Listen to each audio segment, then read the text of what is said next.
quisiera comenzar con esta mañana haciendo una declaración que es bastante obvia, creo que todos lo sabemos, pero hay distintas formas de personalidad, hay distintas personas, distintas personalidades. Por ejemplo, hay personas que no les gusta hacer filas, yo estoy ahí, a mí no me gusta estar esperando, pero hay otras personas que no les importa y que podrían estar ahí 20, 30, 40, 50 minutos sin mayor problema. Hay personas que aman el calor y que les gusta el calor y que dicen, no, yo soy del team calor, dicen ahora. Y hay otras personas que dicen, no, a mí me gusta el frío, yo estoy contento cuando el clima está nublado y eso es lo que a mí me gusta. Hay gente que, por ejemplo, le gusta hablar con el teléfono, le entra una llamada y entonces, ¿qué es lo que hacen? Contestan y hablan de esta manera con el teléfono aquí. Y hay personas, tal vez usted la conoce, tal vez usted sea uno de ellos, que cuando le entra una llamada ve quién es, altavoz inmediatamente y van hablando así con la persona con el altavoz, ¿no? En fin, hay personas diferentes en este mundo. Sin embargo, no importa qué clase de persona sea usted con esto y otros ejemplos, no importa qué nos guste o qué no nos guste, hay algo en que todos, sin excepción, yo creo que coincidimos, y es que no he conocido ninguna persona, no creo de hecho que exista ninguna persona a la que les guste recibir malas noticias. Tal vez me equivoco, pero ¿a alguno de ustedes les gusta recibir malas noticias? Creo que no, y creo que esto es en algo que todos coincidimos. No nos gusta recibir malas noticias. Así que reitero, las malas noticias no son del agrado de absolutamente nadie. Sin embargo, por más que no nos gusten, que no nos agraden, las malas noticias, por más que queramos evitarlas, tarde o temprano en la vida, van a llegar, van a tocar a nuestra puerta y vamos a tener que enfrentarlas. Ya sea la pérdida de un ser querido, un ser amado, alguien que se nos fue, que pensemos que se nos adelantó, el despido de un trabajo también puede ser una mala noticia, la información de un diagnóstico médico y que nos digan, ¿sabe qué? Usted tiene esto, usted tiene aquello, está ocurriendo esto, algo que esté pasando en nuestra casa, algo que esté pasando en nuestra comunidad, en nuestro país. Las malas noticias, reitero, van a llegar sí o sí, tarde o temprano, a nuestras vidas. Y cuando esto sucede, cuando estas malas noticias toquen a nuestra puerta, ¿qué es lo que nosotros como creyentes podemos hacer? ¿Acaso la Biblia nos dice algo al respecto? ¿Nos enseña algo la Biblia? ¿Podemos encontrar en ella alguna palabra para estos momentos difíciles en que recibimos estas difíciles o estas malas noticias? Y ciertamente, mis hermanos, la Biblia sí tiene mucho que decir para estos momentos de dificultad que nosotros encontramos. Pero dentro de todo lo que dice, porque son muchas las partes en que la Biblia nos da ánimo, nos da esperanza, nos da consejo, dentro de todos los pasajes hay uno en particular que nos puede fortalecer y que nos ayuda para pasar esos momentos difíciles. Estoy hablando efectivamente del Salmo 91.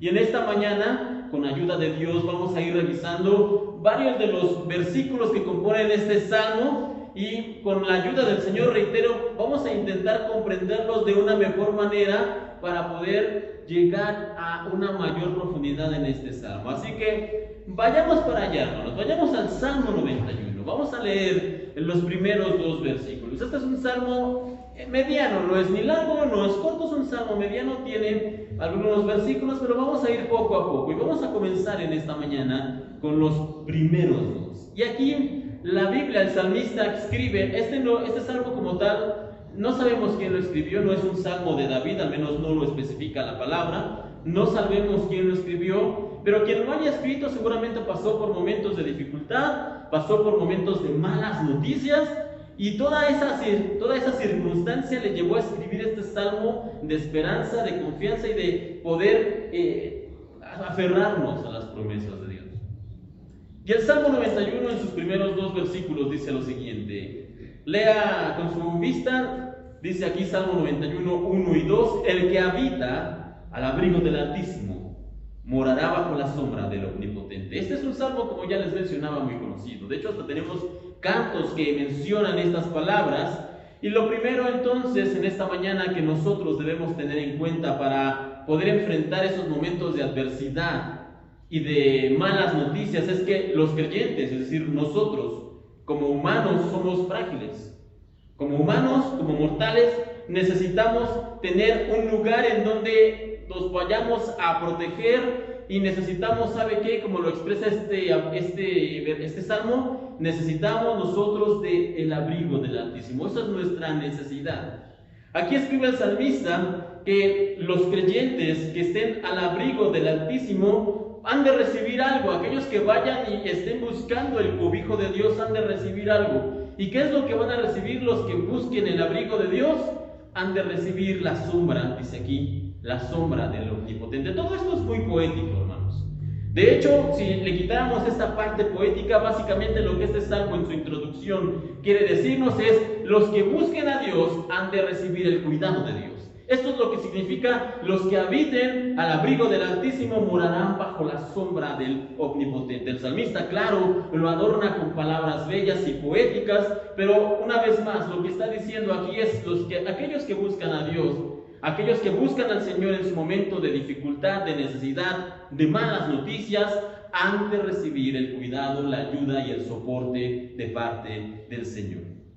No obstante, hay algo que no debemos perder de vista en esta introducción. Hay un elemento vital, un elemento clave en esta promesa que no podemos ni debemos pasar por alto. Lea conmigo una vez más la primera parte. Dice aquí: el que habita al abrigo del Altísimo. El que habita, hasta ahí, el que habita. Esta es la parte vital, esta es la parte clave.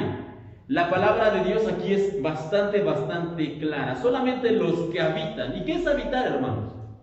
Usted pregunta en esta mañana: ¿usted habita aquí en la iglesia? No, usted viene de visita. Para poder habitar aquí en la iglesia, usted tendría que estar todos los días, tener aquí sus cosas, tener aquí un tiempo. Usted no habita aquí en la iglesia, usted viene de visita. Y la Biblia aquí nos dice que los que han de recibir la sombra del Altísimo son los que habitan al abrigo del Señor. Así que los que habitan son aquellos que viven, es decir, que no se mueven, que están constantemente en la presencia del Señor, que lo están buscando constantemente. ¿Y cómo lo buscamos? En oración. Lo buscamos cuando leemos, lo buscamos cuando meditamos en su palabra, lo buscamos cuando venimos constantemente, sí, a la iglesia, lo buscamos al Señor de manera constante. Esa es la pregunta. Y si la respuesta es no, entonces no habitamos al abrigo del Altísimo. Y si no habitamos al abrigo del Altísimo, no tendremos la sombra del Omnipotente. Pero caso contrario, ¿qué sucede cuando nosotros comenzamos a buscar de manera constante al Señor por medio de la meditación, por medio de la palabra, por medio de la oración, por medio de estar constantemente buscando a Dios? Entonces comenzamos, como dice aquí, a habitar ¿dónde? Al abrigo del Altísimo. Y en consecuencia, ¿qué hemos de recibir? La sombra, el cuidado, la ayuda, la protección del Omnipotente, de aquel que lo puede todo. Y es que, como ya les mencionaba, los que buscan a Dios solamente los domingos, ellos no habitan al abrigo del Altísimo. Los que oran solamente de vez en cuando, no habitan al abrigo del Altísimo. Los que van delante del Señor a orar y a buscar y a pedir, pero solamente cuando están en el momento de la aflicción y de la necesidad, ellos tampoco habitan al abrigo del Altísimo. Habitar nos está hablando de un sentido de convivencia y de cercanía y de generar una relación, y todo esto, una vez más, se consigue cuando pasamos tiempo con Dios. Y para que nos quede muy claro, voy a repetir esto: cómo es que nosotros nos acercamos al Señor: por medio de la oración, por medio de la lectura de la Biblia y por medio de la meditación de la palabra del Señor. Estas tres maneras son cuestiones que todos tenemos acceso a ellas, y con esto podemos comenzar a tener una relación con Dios. Sin embargo, en el mundo en que vivimos, en las circunstancias en las que nos encontramos, muchos pueden decir en esta mañana: pero es que no tengo tiempo.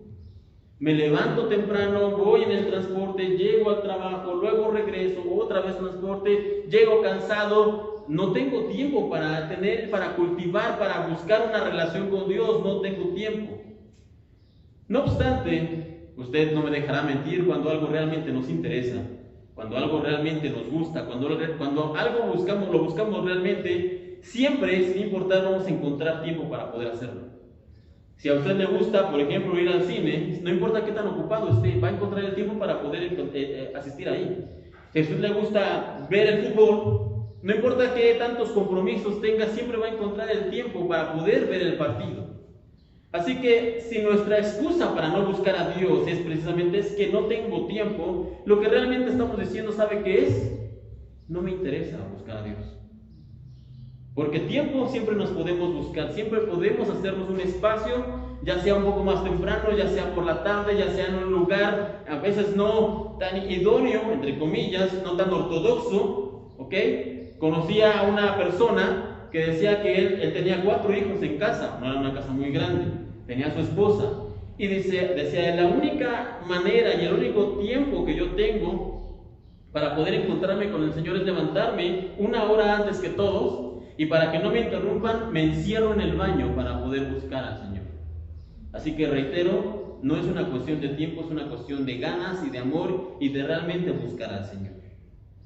Pero con todo, hermanos, hay algunos creyentes que con honestidad y de corazón sí pueden buscar el tiempo para encontrarse con Dios y para cultivar una relación y para crecer en ella todos los días. Y para estos creyentes, para aquellos hijos de Dios que realmente, como dice aquí, buscan habitar al abrigo del Altísimo, hay algo que se nos dice aquí, dice que ellos han de morar bajo la sombra del Omnipotente. Ellos han de recibir la atención de Dios, el cuidado del Señor, la protección del Señor. Sin embargo, una vez más, ¿qué significa estar bajo la sombra del Omnipotente? Y bueno, si no nos queda claro, los siguientes versículos del Salmo 91 nos pueden dar una idea. Acompáñenme por favor ahí en su Biblia. Salmo 91 dice lo siguiente: diré yo a Jehová, esperanza mía y castillo mío, mi Dios en quien confiaré. Él te librará del lazo del cazador, de la peste destructora, con sus plumas te cubrirá y debajo de sus alas estarás seguro. Escudo y adarga es su verdad. No temerás el terror nocturno, ni saeta que vuele de día, ni pestilencia que ande en oscuridad, ni mortandad que en medio del día destruya. Ahora, hasta ahí, hermanos. No son pocos los creyentes que cuando leen estos versículos, que esto es la protección que el Señor nos está prometiendo, pero no son pocos los creyentes que cuando leen todo esto, estos versículos que acabamos de mencionar, llegan rápidamente a la conclusión de que a los hijos de Dios nada malo les ha de pasar.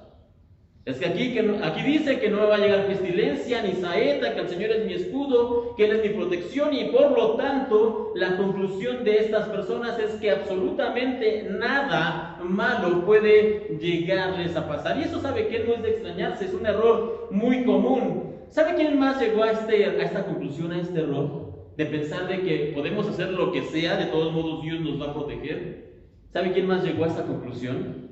Satanás. En los evangelios, cuando el Señor es tentado en la tentación del desierto, la segunda, si no mal recuerdo, de las tentaciones es que Satanás llevó al Señor a un lugar alto en el templo y le dijo: arrójate del templo y que todos vean, porque la Biblia dice: a sus ángeles mandará cerca de ti y en sus manos te sostendrá para que no tropieces con tu pie en piedra. Eso es lo que le dijo Satanás al Señor Jesús. ¿Sabe de dónde tomó Satanás estas palabras? Del Salmo 91. Más adelante, si usted lo lee, lo vamos a leer hoy, esta es una promesa que encontramos en el Salmo 91 y Satanás la entendió como: no importa lo que hagas, ni importa cómo estés, tú puedes arrojarte y no te va a pasar nada, porque la promesa de Dios que está en el Salmo 91 es que como hijos de Dios no nos va a ocurrir nada. Pero ¿cuál fue la respuesta del Señor? ¿Recuerdan? El Señor Jesús le dijo: no me voy a arrojar, porque la palabra, la Biblia también dice: no tentarás al Señor tu Dios. Así que Satanás sí pensaba que las promesas del Señor pueden usarse como una especie de escudo para que, sin importar lo que pase, nada nos ocurra, porque como hijos de Dios, nada nos debe pasar, no debemos cruzar por ningún mal, no debemos tener ninguna enfermedad, ninguna aflicción, ningún miedo, ningún temor, porque el Señor nos protege, porque aquí lo dice el Salmo 91. Sin embargo, esto no es así, hermanos. Lea una vez más de nuevo conmigo ahí en el versículo 2. Diré yo a Jehová, ¿qué dice? Esperanza mía y castillo mío, mi Dios, en quien confiaré. Una vez más, diré yo a Jehová, ¿qué? Esperanza mía y castillo mío, mi Dios, en quien confiaré. ¿Sabe quiénes necesitan esperanza, hermanos? ¿Sabe quiénes necesitan esperanza? Porque dice aquí que diré a Jehová, esperanza mía. ¿Sabe quiénes necesitan esperanza una vez más? Los que están pasando por necesidad. Los que están pasando por aflicción, ellos son los que necesitan esperanza. Así que básicamente lo que el Salmo está diciendo aquí es, cuando tengas necesidad puedes venir a mí porque yo soy tu esperanza. Pero también dice, diré al Señor, esperanza mía y castillo mío, ¿Sabe quiénes necesitan un castillo?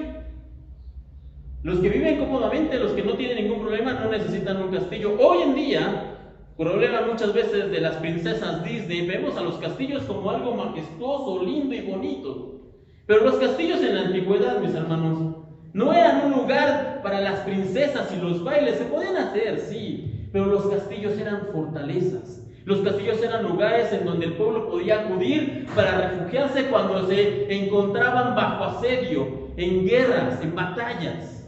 Así que los que necesitan un castillo, hermanos, son los que están siendo atacados. Y dice aquí, diré yo a Jehová, esperanza mía. ¿Cuándo? Cuando esté en necesidad. Y castillo mío, ¿por qué? Porque me encontraré tarde o temprano bajo asedio, bajo ataque. ¿Y quiénes necesitan confiar en alguien como el Señor? Porque también dice aquí, mi Dios en quien confiaré. ¿Quiénes necesitan confiar en Dios? Dios, aquel que es incorruptible, inquebrantable, aquel que es amoroso, aquel que es generoso, aquel que es nuestro Señor. ¿Sabe quiénes necesitan confiar más que nunca en el Señor? Aquellos que han sido traicionados, agobiados, decepcionados.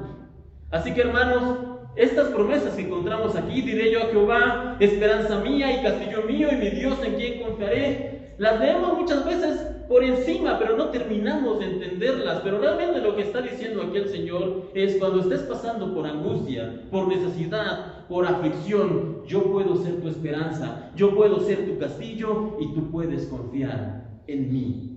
Pero esto no termina aquí, mi hermano. Vamos al versículo 3. Vamos al versículo 3, ¿y qué dice aquí? Él te librará ¿de qué? Del lazo del cazador. ¿Y qué más? De la peste destructora. Hasta ahí, Él te librará. Y esta expresión, Él te librará, implica, ¿sabe qué? Que hay un cazador. Él te librará del lazo del cazador. Eso implica que hay un cazador, que alguien nos está intentando atacar. Y esto es importante, hermanos. También nos habla acerca de la peste destructora, entonces también implica que hay una peste que puede acabar con nosotros. Y es muy probable, aunque esto no nos gusta escucharlo, es muy probable que los efectos del cazador, de su lazo o de la peste en algún momento puedan alcanzarnos. Es muy probable que el lazo del cazador pueda rodearnos, que la peste llegue hacia nosotros. Pero aún en esos momentos de aflicción, aún en esos momentos el Señor dice, yo te libraré, yo te ayudaré, yo te tomaré de la mano, yo te sacaré de ahí.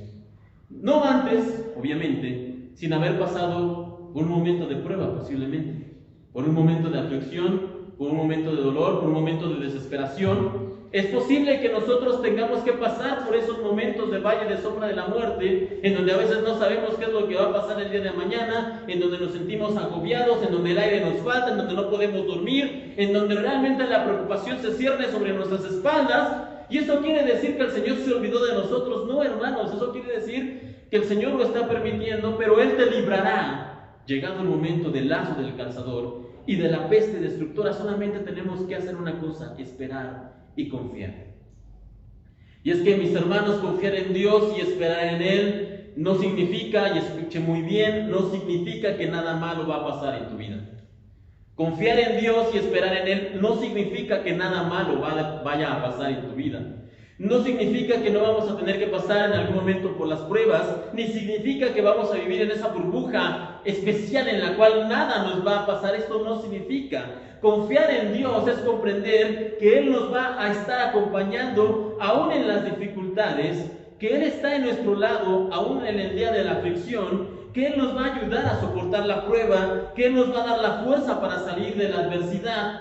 Las promesas de protección que encontramos en la Biblia, como en este Salmo 91, no son una barrera invisible que nos cubre y que evita que nos pasen cosas malas. Esto lo entiende así Satanás. Pero nosotros no somos hijos del diablo, somos hijos de Dios. Por lo tanto, no podemos entender las cosas como las entiende el diablo. Antes bien, las promesas que encontramos en la Biblia, como esta del Salmo 91, son un recordatorio de que el Señor siempre va a estar con nosotros, siempre nos va a ayudar, nos va a fortalecer, aun cuando estemos en la aflicción o en la tormenta o en la necesidad. Ahora bien, ya mencionábamos hace un momento atrás que el Salmo 91 nos promete que cuando llegue el momento de la prueba, el Señor nos puede liberar de ella. Él nos va a liberar de ese lazo del cazador. Pero esa no es la única promesa que encontramos, de hecho, en este pasaje. Este Salmo 91 está lleno de estas promesas. Y acompáñame ahora al versículo 4, por favor. Salmo 91, versículo 4, dice aquí: con sus plumas te cubrirá, y debajo de sus alas estará seguro, escudo y adarga es su verdad. Solo como dato, hermanos, una adarga es otra especie de escudo, así que simplemente está recalcando la idea. El escudo y la adarga, ambos son escudos, así que está repitiendo o reforzando la idea, solo como dato curioso. Pero esta escena en particular nos transporta hasta, por ejemplo, las gallinas, que protegen siempre. ¿Usted ha visto cómo protegen, cómo buscan las gallinas reunir a sus polluelos debajo de sus alas para protegerlos, para darles cariño, para darles calor? Bueno, esta idea, cuando dice el versículo 4, con sus plumas te cubrirá, nos transporta precisamente hasta esta idea en que las gallinas están ahí protegiendo a sus polluelos con sus propias alas y los rodean con ellas. Y no solamente les dan calor, como les decía, no solamente les dan confort, sino que también los están protegiendo del peligro. Y de la misma manera, hermanos, el Señor nos toma a nosotros como sus polluelos y nos protege. ¿Por qué? Porque Él es nuestro escudo, Él es nuestra fortaleza, Él es en donde podemos estar seguros, pero necesitamos estar en Él para poder recibir su protección.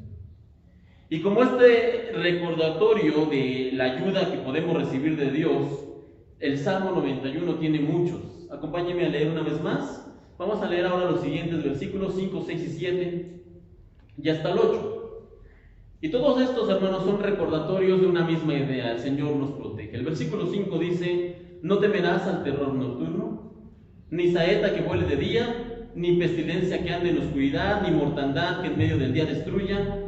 Caerán a tu lado 1000 y 10,000 a tu diestra, mas a ti no llegará. Ciertamente con tus ojos mirarás y verás la recompensa de los impíos. Y estos versículos que encontramos aquí en la Biblia, hermanos, solamente tienen un objetivo para nosotros los cristianos. Y ese objetivo es que aprendamos a confiar en Dios. Aquí nos dan unos ejemplos, algunos muy dramáticos, como en el versículo 7, donde dice: ¿sabes qué puede ser que pase? Que a tu lado caigan 1000 y a tu otro lado caigan 10,000. Pero recuerda una cosa, dice el Señor: a ti no llegará. Y todos estos ejemplos, reitero, tienen solamente un objetivo, y es que aprendamos a confiar en Dios. Y es que sucede que muchas veces cuando nos toca enfrentar algún problema en la vida, alguna adversidad, alguna situación difícil, alguna noticia, algún problema, alguna pérdida, cuando nos toca enfrentar a esto, nosotros ponemos nuestra confianza muchas veces en muchas cosas, excepto en Dios. Confiamos muchas veces en nuestra habilidad. Yo puedo salir de esta. Lo he hecho antes y lo volveré a hacer. Yo puedo. Y confiamos en nosotros. Confiamos en nuestra experiencia. No, si esto ya pasó, esto ya es como la tercera vez que me ocurre. No, ya sé lo que se tiene que hacer. Confiamos en algún trabajo, o en algún familiar, o en algún amigo, o en alguna medicina, o en algún tratamiento. Y no estoy diciendo que esté mal ir al médico, no. Pero no debemos depositar nuestra confianza en estas situaciones, en estas cuestiones, hermanos, porque lo cierto es que nosotros, como hijos de Dios, debemos aprender a poner siempre, ante cualquier circunstancia, nuestra confianza en alguien. ¿En quién? En Dios. Podemos hacer muchas cosas. Podemos tratarnos, podemos buscar un nuevo empleo, podemos salir adelante, podemos esforzarnos, sí, pero no debemos olvidar que nuestra confianza principal, nuestro punto de apoyo, nosotros debemos confiar en Dios en primer lugar. Y de hecho, como cristianos, esto es vital para poder enfrentar las crisis de la vida. Y de hecho queda registrado, hermanos. Queda registrado desde el versículo 2. Una vez más vamos a darle lectura. Versículo 2 de este capítulo 91 del Salmo. Dice: diré yo a Jehová, ¿qué dice ahí? Esperanza mía y castillo mío, mi Dios, en quien confiaré. Así que la pregunta es: ¿en quién debemos depositar la confianza, hermanos? Aquí mismo lo dice: ¿en quién? En Dios, mi Dios, en quien confiaré. Y aun cuando no nos parezca lógico, es que ¿cómo Dios me va a ayudar en esta circunstancia? ¿Cómo Dios me va a ayudar a pagar esta deuda? ¿Cómo Dios me va a sacar de esta enfermedad? ¿Cómo Dios me va a ayudar a resolver esta situación de mi familia? ¿Cómo Dios va a hacer para que esto quede bien? ¿Cómo es que Dios lo va a hacer? Y aunque para nosotros no parezca lógico el poder recibir ayuda de parte de Dios, aun cuando las cosas estén muy mal desde nuestra perspectiva, y aun cuando todo parezca estar perdido, nuestra confianza, repito, debe estar puesta en Dios. Piense por un momento, de esto tenemos un montón de ejemplos. Hoy traigo nada más 3, pero hay un montón de ejemplos de esto en la Biblia. Piensa en Abraham y piensa en Sara. Estos dos hombres, bueno, este hombre y esta pareja eran ancianitos. Me imagino gente que ya apenas si podía a veces medio caminar, ya era gente mayor, hermanos. Y la lógica dictaba que esta pareja de ancianos jamás iba a poder tener hijos. Cuando fueron jóvenes no pudieron. De mayores no se va a lograr. La lógica nos dice esto, pero ¿sabe qué pasa? La fe dice otra cosa. Y la confianza en el Señor dice otra cosa. Y al poner esta confianza en Dios, ¿sabe qué pasó? Vino Isaac, el hijo de la promesa, naciendo en los días ya de ancianos de Abraham y de Sara. Porque la lógica, repito, puede decir una cosa, pero la confianza en Dios dice otra. Piense en los 3 jóvenes que se rehusaron a adorar la estatua de aquel rey pagano. Y dijeron: rey, no importa lo que digas, ni importa lo que hagas, ni con qué nos amenazas. Nosotros no nos vamos a inclinar ante tu estatua, porque para nosotros solo hay un Dios. Y entonces, ¿qué hizo el rey? Los tomó, y dice la Biblia que los echaron al horno de fuego. La razón nos dice que estos jóvenes tenían que ser consumidos por el fuego. El horno había sido calentado y supercalentado de tal manera que la razón nos dicta que ellos tendrían que haber sido consumidos por el fuego. Pero la fe y la confianza en Dios nos enseñan otra cosa diferente. Y la Biblia nos dice que ellos salieron de ahí y ni uno solo de sus cabellos se quemó, porque confiaron en Dios. Considera también por un momento a Gedeón, uno de los jueces. Hablábamos hoy acerca de los jueces. Y este hombre, Gedeón, fue enviado a la guerra contra miles y miles de soldados de un ejército enemigo. ¿Sabe con cuántos soldados? Con 300. Fue enviado a la guerra solamente con 300 soldados, y las estadísticas, que muchas veces nos encantan las gráficas y las estadísticas, nos dicen que Gedeón y sus hombres deberían haber terminado aplastados por el enemigo porque los superaban en número en gran manera. Pero la confianza en Dios, la fe en el Señor, nos dice todo lo contrario.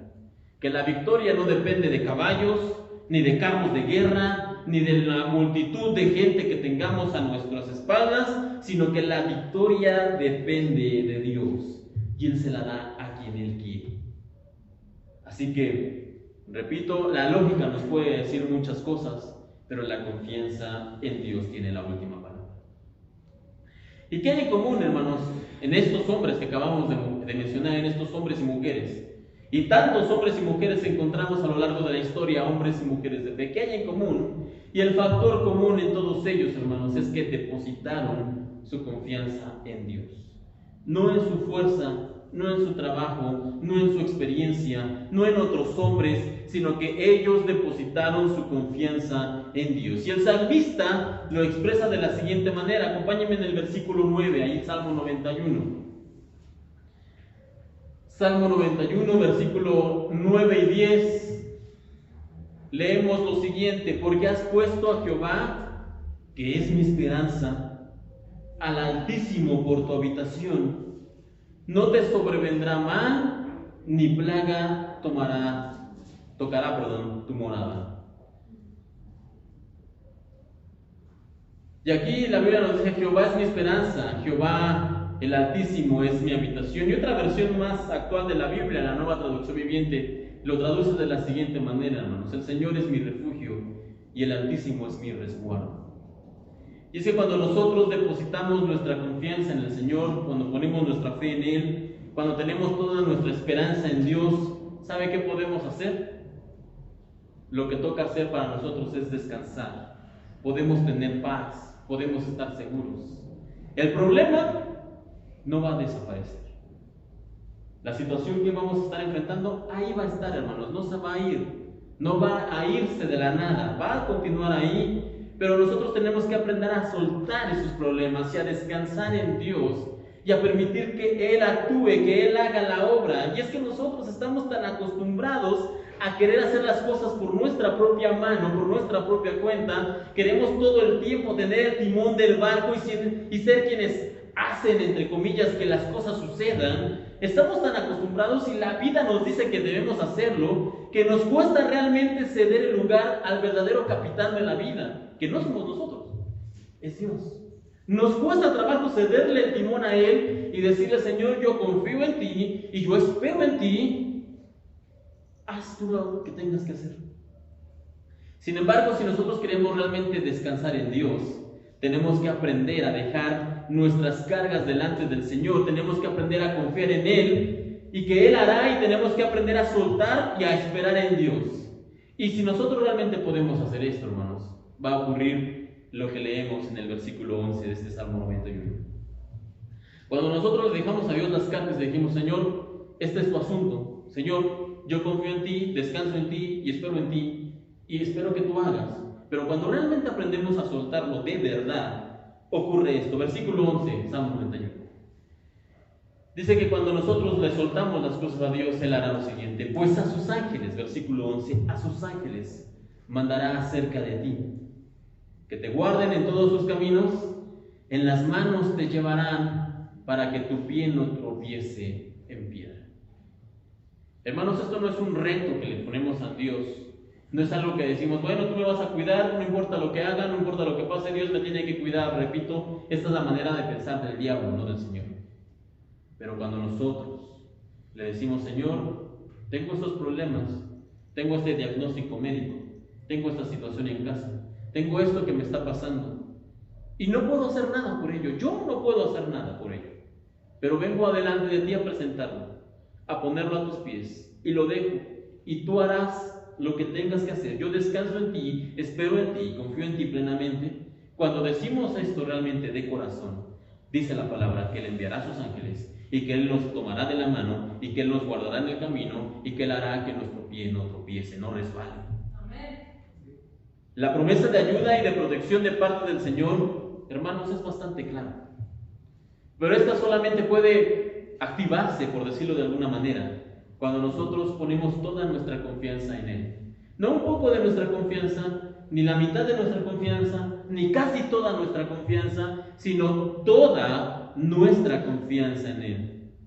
No obstante, y hay que ser honestos aquí, hay que ser realistas, las dudas y el temor, cuando vemos los problemas, cuando nos llegan las cuentas, cuando recibimos ese diagnóstico del médico, cuando estamos ante las circunstancias enormes y tan difíciles, y Señor, usted puede tener esto, y a ustedes les va a pasar esto, y los vamos a embargar, y va a pasar bla, bla, bla, bla. Cuando pasamos todo esto, todo este temor y todas estas dudas, cuando nos enfrentamos ante estas adversidades, como humanos muchas veces nos llevan no a confiar en Dios, sino a preocuparnos, a perder el sueño, a no tener esperanza ni confianza en el Señor. Seamos honestos. Y después, cuando la duda nos está agobiando y recordamos: ¿por qué dejé que la duda me golpeara? ¿Por qué dejé que mi corazón se acobardara? ¿Por qué no deposité mi confianza en Dios? Cuando nos acordamos, hermanos, pensamos que por haber tenido esa duda, por haber tenido ese temor o esa actitud o esa reacción, esto nos descalifica de alguna manera para recibir la ayuda de Dios. Pensamos: no, ya Dios seguro se enojó, porque dudé, porque el temor me ganó, porque la desconfianza era lo que estaba reinando en mi corazón, a pesar de que después lo recordemos y recordemos que debemos depositar nuestra confianza en Dios. De alguna manera llegamos a pensar: no, ya estoy descalificado porque no confié como debería haber confiado. Sin embargo, si esta es su situación, hermano, Si alguno de ustedes piensa que le ha fallado a Dios en el momento de confiar, en el momento de esperar, en el momento de depositar toda su esperanza en Él, y ha dejado por algún momento que el temor le gane, que la duda lo agobie, si usted está en la situación, hermanos, déjenme decirle dos cosas. La primera es que efectivamente nosotros no somos dignos del cuidado de Dios. Ninguno de nosotros es digno del cuidado del Señor. Pero aún así, a pesar de que no seamos dignos, el Señor ha querido ayudarnos y cuidarnos a nosotros, a cada uno de ustedes, a cada uno de nosotros. ¿Por qué? Porque Dios es bueno. Y porque Él es generoso y porque Él es amor como tal. Así que no se trata de algo de que seamos dignos de recibir la ayuda de Dios. No somos dignos, pero aún así Él nos da. Y la segunda cosa que quisiera decirles en esta mañana, si de alguna manera todavía tiene dudas, si por alguna razón usted le cuesta confiar al Señor y decir, ¿cómo es que me va a ayudar Dios en esto o en esto? ¿Cómo es que Dios va a restaurar a mi familia? ¿Cómo es que Dios me va a ayudar en el diagnóstico médico? ¿Cómo es que Dios me va a ayudar en el trabajo? ¿Cómo es que el Señor va a hacer toda esto? Si usted todavía tiene dudas ahí y piensa que por esta situación Dios lo va a descalificar o está desagradando a Dios, permítame recordarle una historia. La encontramos en varios evangelios, pero en el evangelio de Marcos está un poco más explicado. El Señor se había ido a orar con uno de sus discípulos y había dejado otros.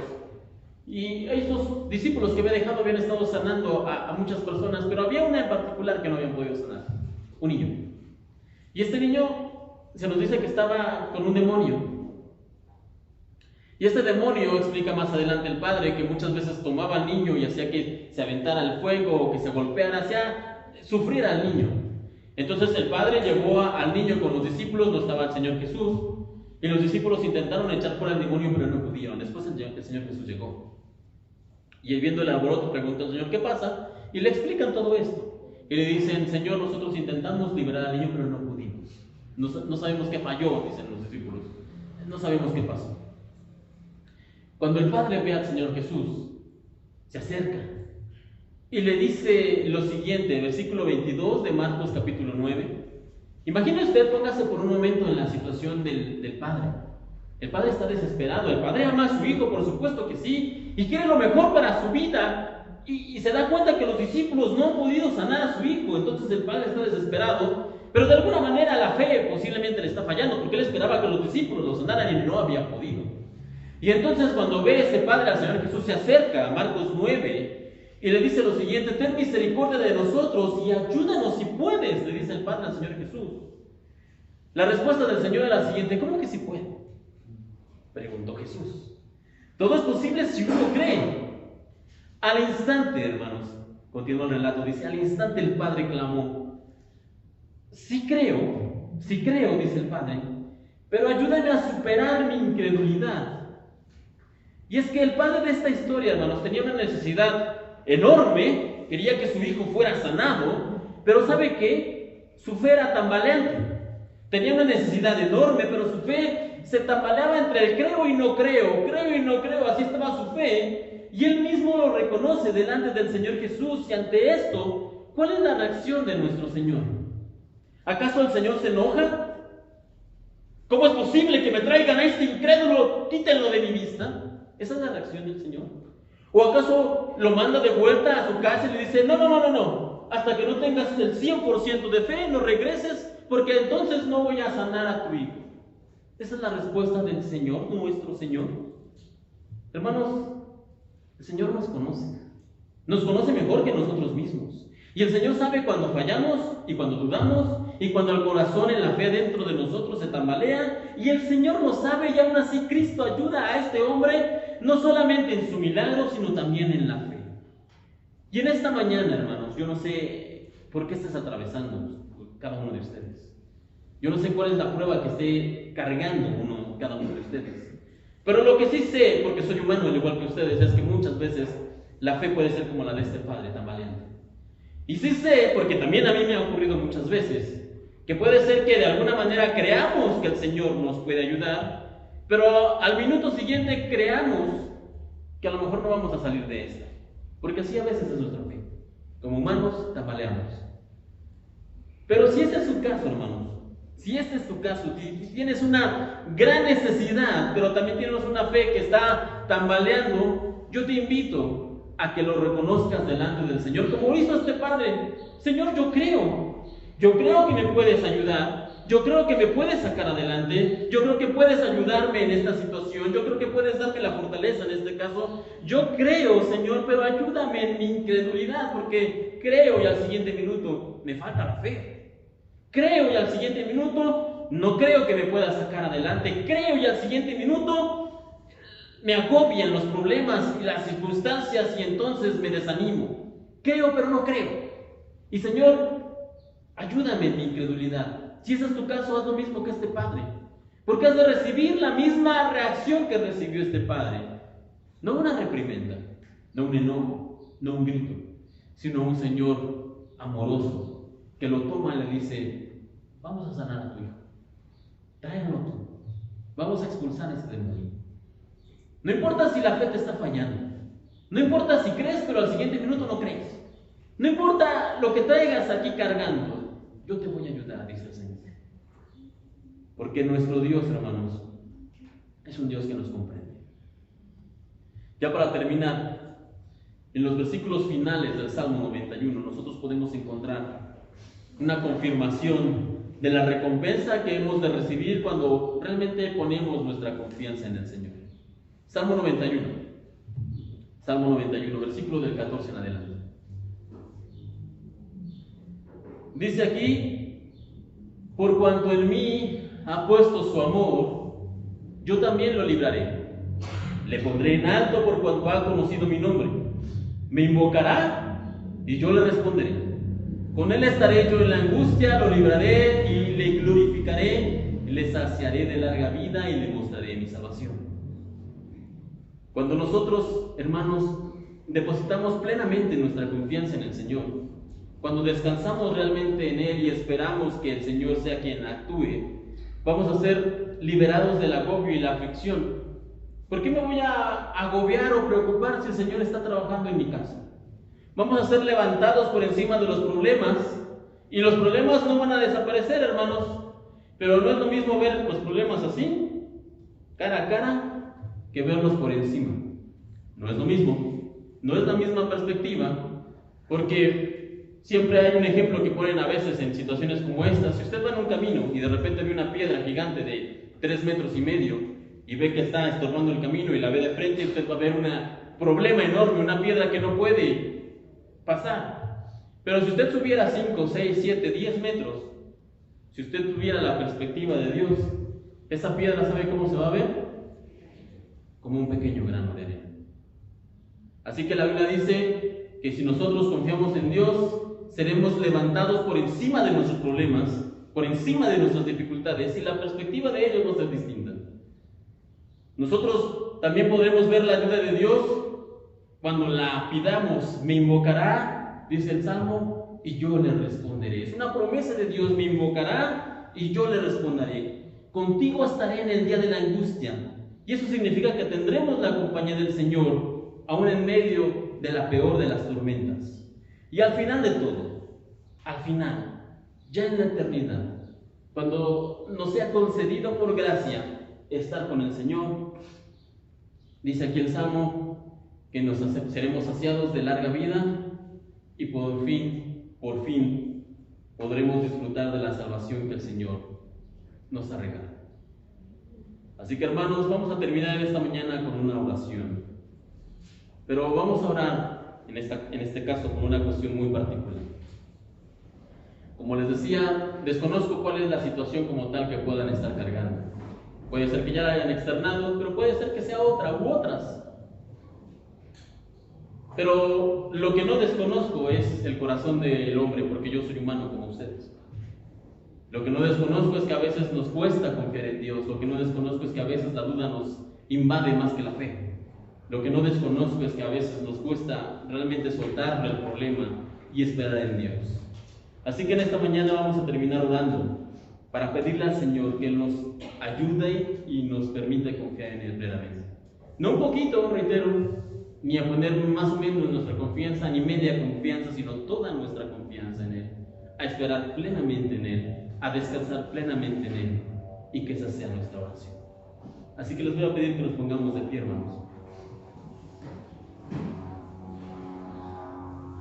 y vamos a hacer una oración.